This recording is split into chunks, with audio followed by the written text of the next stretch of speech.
नमस्ते साथियों।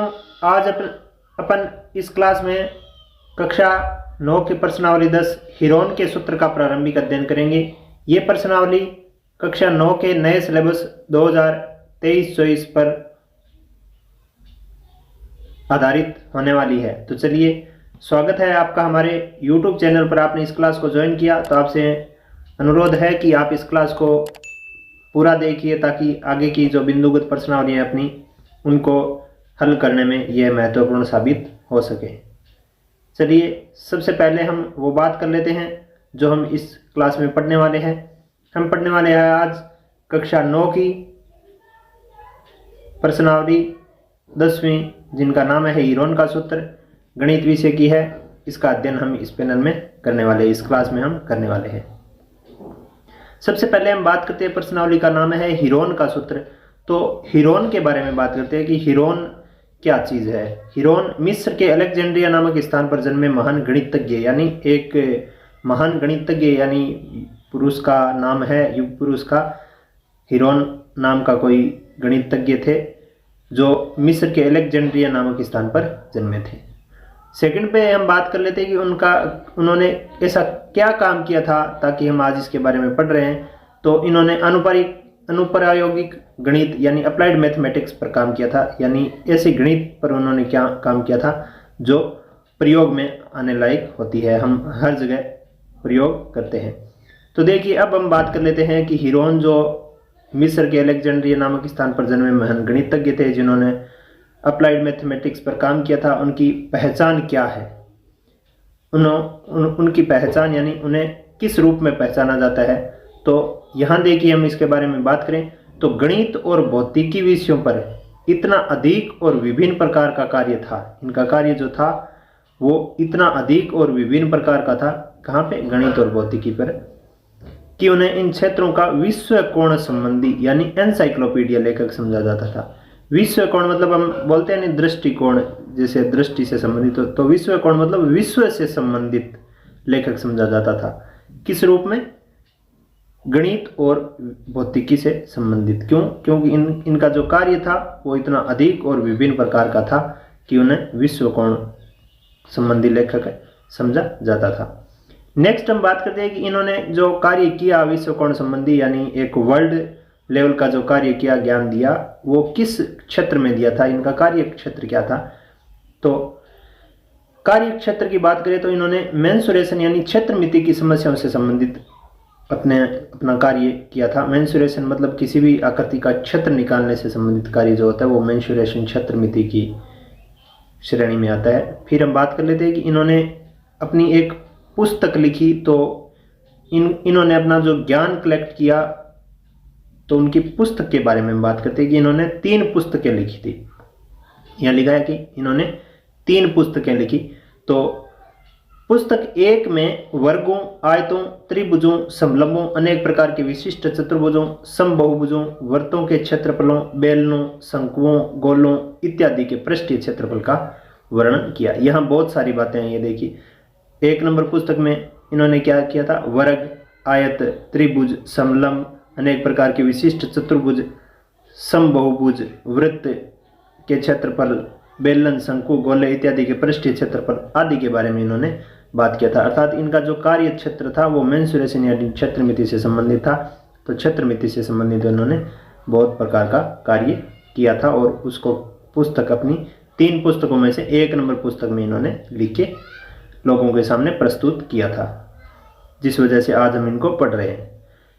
इसी पुस्तक में ये जो 1 नंबर पुस्तक है जिसमें चतुर्भुजों, बहुभुजों, शंकुओं इत्यादि के पृष्ठीय क्षेत्रफलों का जो जिक्र किया था, इसी पुस्तक में हीरोन ने त्रिभुज की 3 भुजाओं के पदों में उनके क्षेत्रफल का प्रसिद्ध या सुपरिचित सूत्र प्रतिपादित किया था।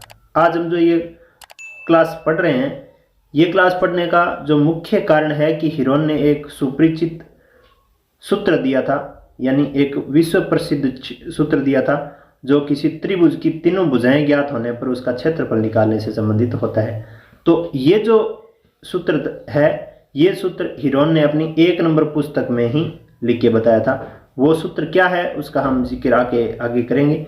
तो धैर्य रखें थोड़ा कि बस इतना समझें कि इस पुस्तक में इन्होंने जो त्रिभुज की 3 भुजाएं ज्ञात होने पर जो क्षेत्रफल निकालने का जो सूत्र था वो इसी पुस्तक में इन्होंने लिख के बताया था।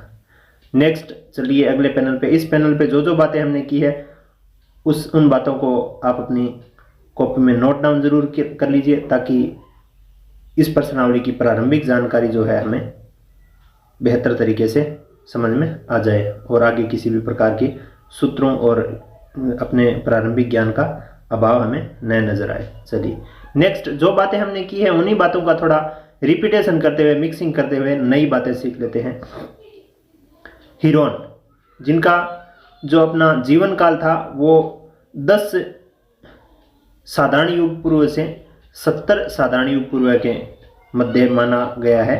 हालांकि इनके जन्म काल के बारे में बहुत सारे गणितज्ञों, बहुत सारे विशेषज्ञों ने एक प्रकार से संदेह प्रकट किया है। इनका डाउट है कि इनका जन्म काल कब था, लेकिन अपनी पुस्तक में 10 साधारण युग पूर्व से 70 साधारण युग पूर्व के रूप में माना गया है। तो हम इसको इसी जीवन काल के शख्सियत के रूप में पहचानेंगे कि जो हीरोन महोदय थे, इनका जन्म काल जो था वो 10 साधारण युग पुरुष से 70 साधारण युग पुरुष के बीच है। ये इन महानुभावों का या महान गणितज्ञ हीरोन्स का चित्र जो है, फोटो आप अपनी स्क्रीन पे देख पा रहे हैं।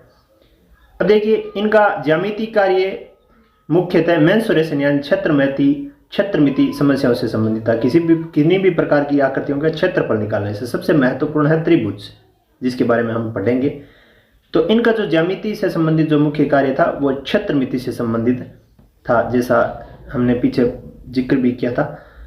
अब देखिए आगे हम इनके बारे में बात करें तो ये विश्वकोण संबंधी यानी एनसाइक्लोपीडिया लेखक थे। विश्वकोण संबंधी मतलब संपूर्ण विश्व में प्रसिद्ध लेखक माने जाते थे।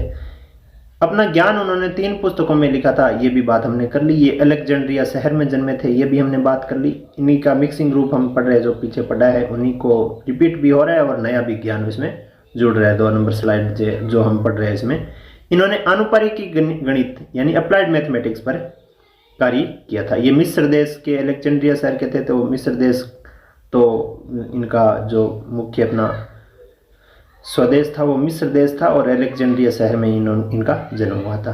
त्रिभुज का क्षेत्रफल सबसे इंपॉर्टेंट जो हमें इस पुस्तक में पढ़नी है और जो इस प्रश्नावली की जो मुख्य बात है वो ये है कि त्रिभुज का क्षेत्रफल का इन्होंने सूत्र दिया था। और त्रिभुज के क्षेत्रफल का सूत्र इस प्रकार से दिया था कि अंडर रूट, इस प्रकार से आपको लिखा हुआ मिल रहा है, under root S minus A S minus B. तो सबसे जो महत्वपूर्ण बात है वो यही है कि इन्होंने त्रिभुज की अगर तीनों भुजाएं हमें ज्ञात हो तो उससे संबंधित ये हम क्षेत्रफल कैसे ज्ञात करें, तो उसके लिए हम बात कर चुके हैं कि S minus A S minus B S minus C. S यहाँ पे क्या है, सेमी पैरामीटर मतलब अर्ध परिमाप है किसका, उन तीनों भुजाओं का जो हमें त्रिभुज में ज्ञात होती है। जैसे ए बी और सी अगर भुजाएं होती है तो इन तीनों को जोड़ के अगर 2 का भाग दें तो हमें क्या मिल जाएगा, एस मिल जाएगा। सेमी पैरामीटर मतलब अर्ध परिमाप है, और अर्ध परिमाप गुणा अर्ध परिमाप में से पहली भुजा गुणा अर्ध परिमाप में से दूसरी भुजा घटाओ गुणा अर्ध परिमाप में से तीसरी भुजा घटाओ। इस प्रकार से ये त्रिभुज का क्षेत्रफल ज्ञात करने का सूत्र इन्होंने प्रतिपादित दिया था। देखिए इस प्रकार से अगर हमें त्रिभुज दिया हुआ मिलता है, जैसे ए बी सी त्रिभुज है जिसकी ये भुजा, एक भुजा को ए मान लिया, इसको इस भुजा को बी मान लिया और इस भुजा को अगर सी मान लें, तो इससे संबंधित अगर हम सूत्र लिखें, क्षेत्रफल निकालें इसका, तो इस प्रकार से ये सूत्र होगा। एरिया क्या हो जाएगा इसका, under root S minus A S minus B S minus C. यहाँ पे क्या है, A B C are the side and S is semi parameter. किसका है, सेमी पैरामीटर मतलब अर्ध परिमाप होता है। चलिए नेक्स्ट, अब हम क्लास के अंतिम पैनल पे पहुंच चुके हैं। एंड पैनल है अपना। क्लास को पूरा देखा इसके लिए आपका बहुत बहुत धन्यवाद। इन सभी बातों को आप अपनी कॉपी में नोट डाउन जरूर करके रखें, लिख के जरूर रखें, ताकि आगे की प्रश्नावली करने में हमें सहायता मिलेगी इन सभी से। Thank you for watching complete class, and finally if you really like this video Please help me to grow my channel as well. Just like and share this video to your friend and family and press bell icon after subscribe my channel. Thank you so much for watching this complete class. Thank you.